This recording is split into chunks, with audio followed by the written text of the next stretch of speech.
there's dirt on my hands. Hello YouTube, Boss Rino. Welcome to my channel. So, isang reaction video na naman ngayon. Ito ay Goosebump Top 5 at ito ngayon ko lang nakita na meron pala si Goosebump Top 5. Ito yung pamilyang ginambala ng demonyo. Meron ko nakita sa TikTok na yung isang pamilya is parang may humigit sa paanong anak niya. Tapos, nag-trending doon sa TikTok, taka sa FB. Tapos parang pinapari talaga niya, tumawag talaga sila ng pari yata para bindusyonin yung bahay. So, may pagka-legit to. Kaya gusto kong makita, kikilatisin natin, di ba? So, ito na, huwag natin patagalin. Subscribe nyo ang Goosebump dahil paborito natin to na nag-horror na vlog. So, ito, try natin to bago pa tirahin ng iba. Food delivery. Ang lalaking mapapanood nyo sa video ay isang Grab rider mula Malaysia. Siya ay dedicated sa kanyang trabaho.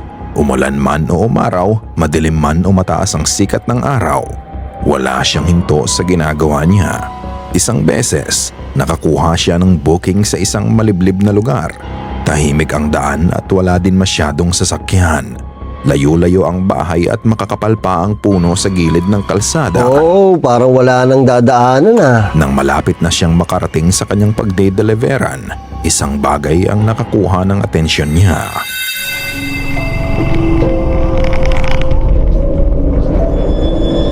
Uy, gago, may nakatayo sa dulo. Yan ang kinatatakutan ko.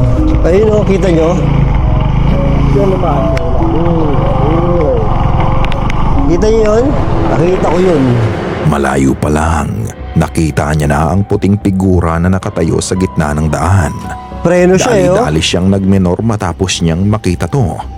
Ang puting figura ay hindi gumagalaw at tila ba naghihintay lang sa mga nagdadaang sasakyan. Para nga itong babae na nakasuot ng puting mahabang damit. Sa kanyang takot at pagkabahala, hindi na niya inusisa kung ano to. Agad siyang umikot para iwasan ang nakakatakot na pangitain sa gitna ng daan. Mabuti na lang at may nahanap pa din siyang ibang daan para mai-deliver ang order ng nag-book sa kanya. Hindi biro ang ganitong trabaho. Sa bawat ruta, pwede kang may maengkwentro. Kaya sa mga rider natin, saludo kami sa inyo. Ito kahit nasabihin mong totoong tao yung nandoon sa dulo na yun, hindi ako tutuloy. Nakakatakot to. Tignan mo, kung totoong tao yan, ba't nakatayo yan dyan? Anong ginagawa niyan dyan? Renovation.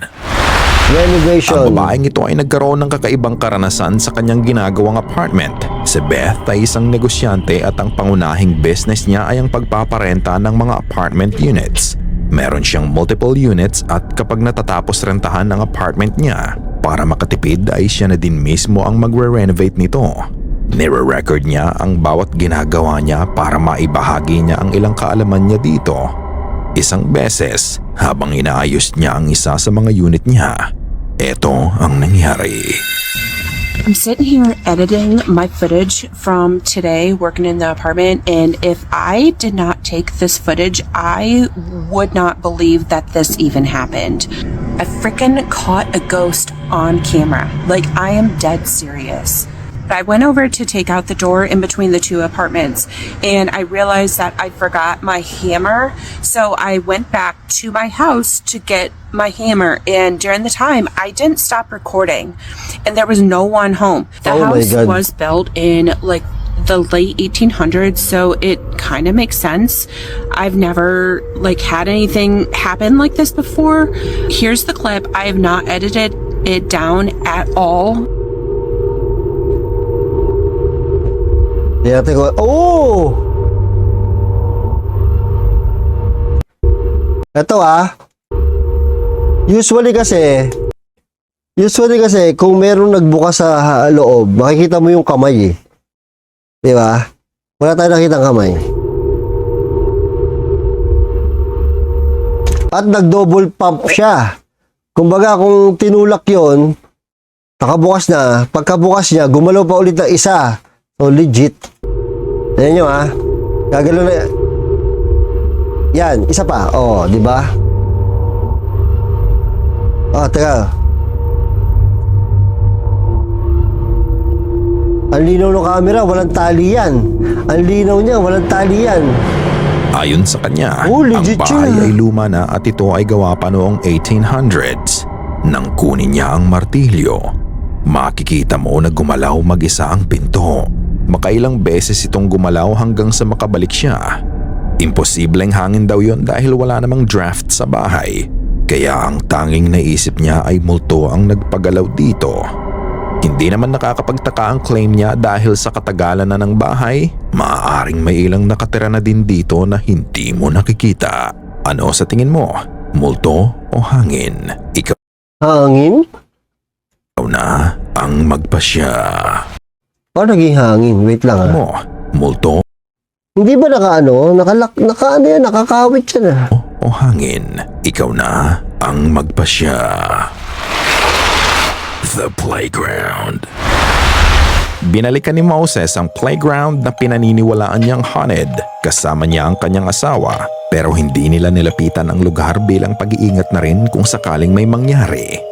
Mula sa posisyon nila, pinapakita lang niya ang mga palaruan sa playground na to. Walang kahangin-hangin at wala ding tao nung oras na yon dahil oras na din ito ng gabi.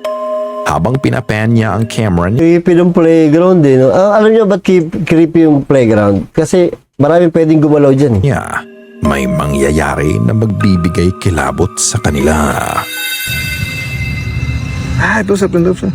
Pero miren, chequen nomás. Estamos solos, no hay nadie aquí en la presa.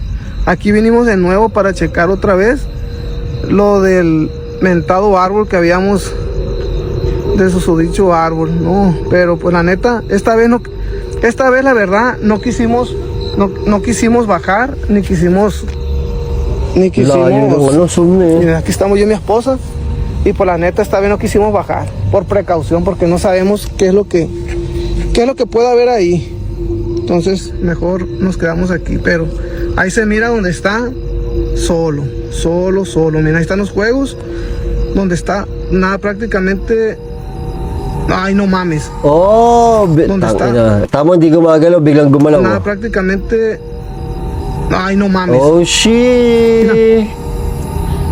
No me jodas. Ay, nomás chequen ustedes, miren. No, vámonos mejor. Vámonos. No, esto no está bien. Vámonos. Aquí definitivamente sí hay algo. May gumagalaw, Ay, nomás chequen, juzguen ustedes. Y mira, y nomás ese aparato es el que está. Gagi, Nomás ese creepy. aparato es el que se está moviendo. No, sí está cañón.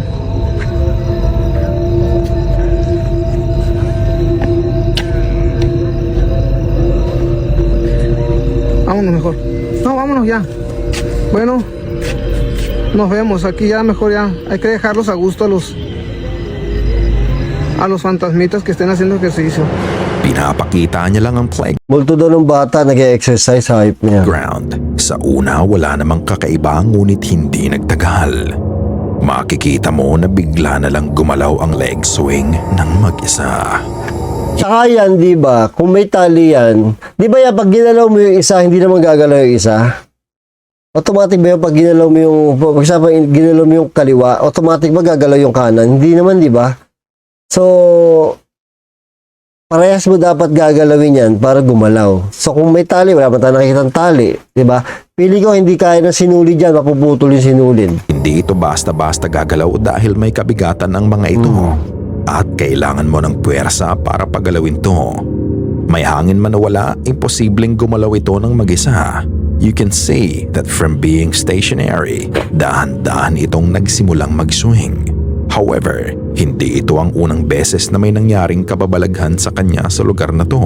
Dahil ilang gabi bago ang video, pinasyal niya ang dalawa niyang anak para maglaro sa padulasan. Ngunit naantala ang kasiyahan ng mga bata nang may mapansin siya sa likod ng isa sa mga puno. Panoorin. Kung meron pa, Oh, esto. No te vas a golpear la resbaladilla ito mo, kung di ba naman si Raulo to, nagdala pa ng bata. cuando te bajes. ¿Me bajo? Sí. Ah. Mira. Espérate. Dana, ven. Dana. chequé. A ver, miren el árbol aquel. No, la neta, te lo juro que yo miraba algo. Como que se asomaba. A ver, vengan. Ella me dio miedo. No, es que yo miré algo, neta. No pasa nada. Bakit ano? Bakit ka No, nag- mi amor, no pasa nada, ven. No era nada, ven. ¿Qué? Yo vi algo. ¿Qué es? No sé, no. No.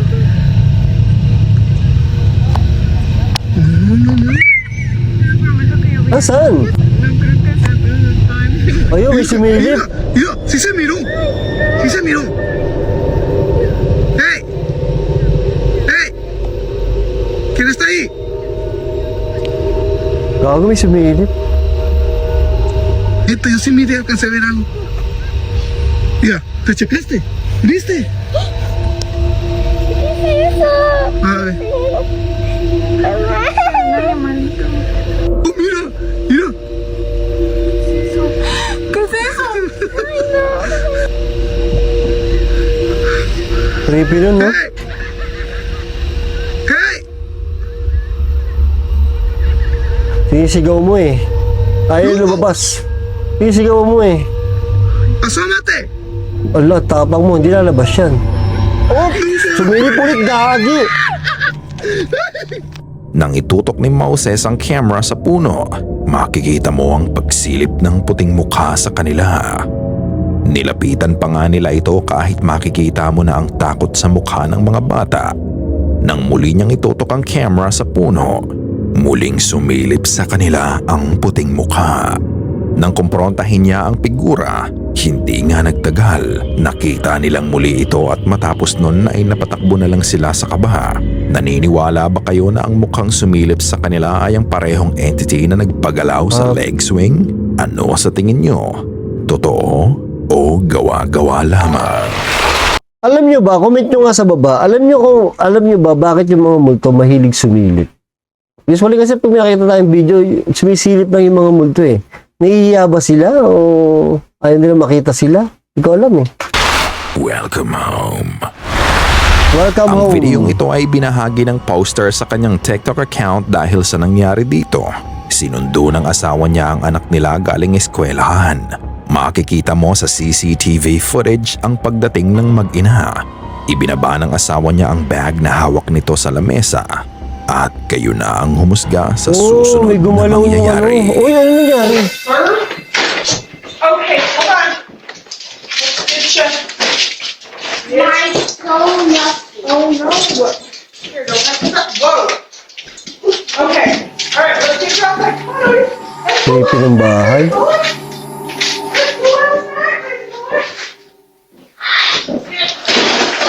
Oh, shit! Matapos makarating ng mag-ina sa bahay, pumunta sila sa kanilang kusina at may maririnig kang boses ng bata malapit sa camera na sinabing, "Hi." Matapos ng marinig na boses sa camera ay agad namang tumumba ang bag sa lamesa. Nagkataon lang ba to o sadyang may nagmumulto sa kanila? Maaring natumba ang bag dahil sa mga laman nito. Pero paano mo ipapaliwanag ang boses na narinig sa CCTV? Sa akin, yung boses, yun talaga. Pero yung bag, medyo nakatagilid eh. Baka yun bumaksak na lang, na-outbalance na lang. Do you believe that this house is haunted? O may paliwanag ang mga nangyari? Creepy Oh naman. my- Ayaw ko ng gantong bahay. Yung yung may taas siya. Di ba hagdanan? Tapos may taas siya, tapos kita tong part na to. Ang creepy oh. Di ba? Ang creepy nung kita yung ganto. Parang pag nandito ka sa sala, parang may tatayo dyan ng something na hindi mo malaman, di ba? Ay, Ipaliwanag ang mga nangyari. hanggat maaari nga, ayoko na may hagdanan ng bahay. Gusto ko ano lang, bunggal lang. Under the blanket. Isang nakakapanindig balahibong pangyayari ang naganap isang gabi sa pamilya ni Freya. Hindi nila ito pwedeng baliwalain kaya mabilis silang Oh, ito na yun. Ito yung nag-viral sa TikTok at saka FB. Yung tumawag talaga sila ng pare. Walang biruan. kumuha ng pare para muling bendisyonan ang munti nilang tahanan. Partikular na lalo sa pagbibindisyon ay ang kanilang kwarto dahil dito nakafocus ang masamang espiritu sa bahay nila. Bawat sulok ng kwarto maging ng buong bahay ay winisikan ng holy water para paalisin ang kung anuman ang madilim na puwersang nananahan dito. At matapos nun ay isang taimtim na dasal ang ginawa nila.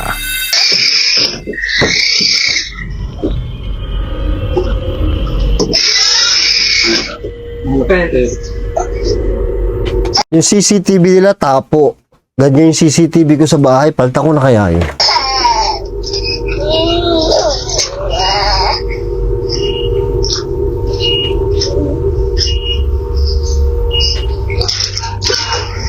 Mamatay. Sumayin niyo ang Panginoon. Sumayin. Palahin mapangyarihan Diyos, Ama, Anak, Espiritu Santo.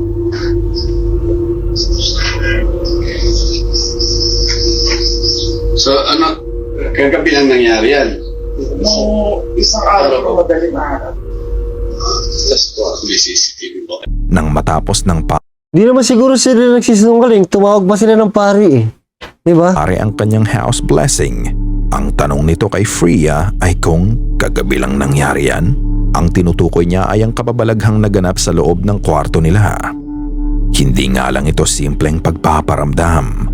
Dahil sa nangyari, phobia ang inabot ng panganay niyang anak. Mag-aalas 4:30 ng madaling araw, tulog pa ang lahat maliban kay Freya at sa panganay niyang anak.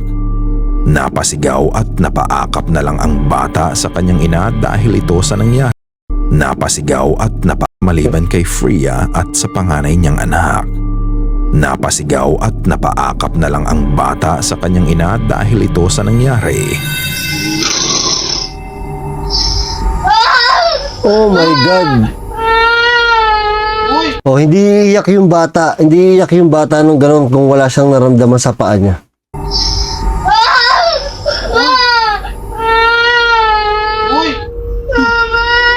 Nagising yung isang baby, oh.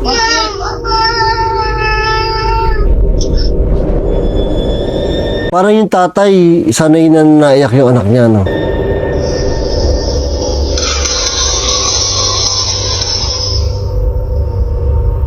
Ayun, oh, parang may humila, no? Ayun, oh, may tumaas ng paa.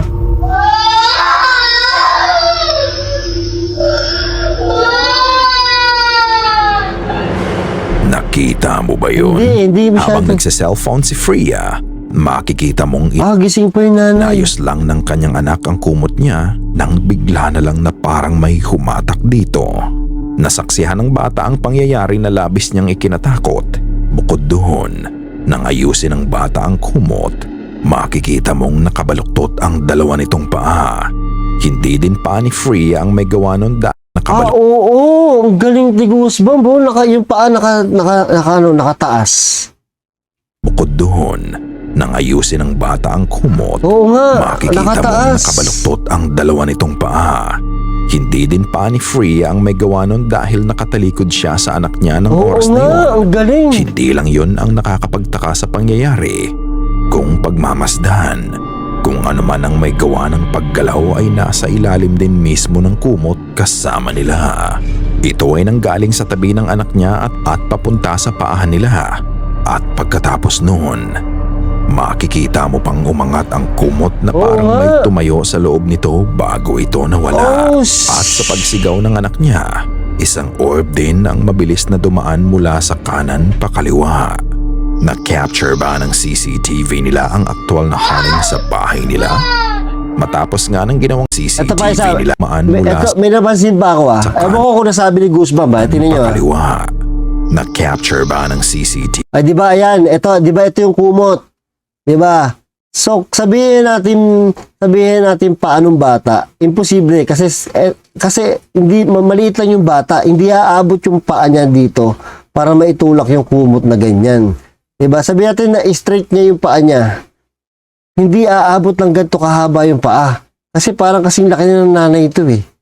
Di ba? So talaga may humila dito. Oo nga, no? Oo nga. Kahit na naka-straight yung paa niya, hindi aabot hanggang dito. Bilis na dumaan mula sa kanan pa kaliwa. Na-capture ba ng CCTV nila ang aktual na haling sa bahay nila? Matapos nga ng ginawang house blessing, wala pang naging update si Freya tungkol dito. Napaalis kaya ng pare ang masamang espiritu sa bahay nila? Katulad ng dati ka-goosebumps, ikaw na ang magpasya. Diba? Hindi hinatak yung paa, hinatak yung kumot. Hindi paa yung hinatak, yung kumot. Ayan o, nakahatak yung kumot. Ayan, hindi naman naaangat to eh. Hindi pa anong bata to, maliit lang yung bata eh. Siguro hanggang dito lang yung paa niyan pag in-straight. Hindi aabot ng ganito, ang tangkad naman yan. Diba? Ikaw na ang bahalang humusga. Iba na yung sigaw ng bata eh. Sana ay kinilabutan ka sa mga video na aming itinampok ngayong gabi. Kung may nais kang ibahagi ay bukas ang aming email na goosebumpstopstories@. Kagi, legit yun ah. Legit yun, parang ngayon lang ako na-legitan sa lahat ng mga napapanood ko. Legit to. Humusga. Tsaka kumuha sila ng pare eh. Ibig sabihin, kung kumuha sila ng pare, ibig sabihin marami na silang nararamdaman dyan na something sa bahay. Kasi hindi ka naman kukuha ng pare kung para sa vlog lang. Kung for example, nagko-content lang sila, hindi naman siguro sila kukuha ng pare kasi kasinungalingan na yun, di ba? Kung nagko-content lang sila tapos kumuha pa sila ng pare. O, di ba? Masama yun. So, kumot yung hinatak, kaya umangat na hindi siya paa kasi ang haba na nung kumot eh, parang umabot ng ganun eh. Saka yung sigaw ng bata, hindi naman nagbibiro eh, no? Diba? Creepy to. Kaya pala nag-viral to eh. So, thank you sa panonood at see you next video.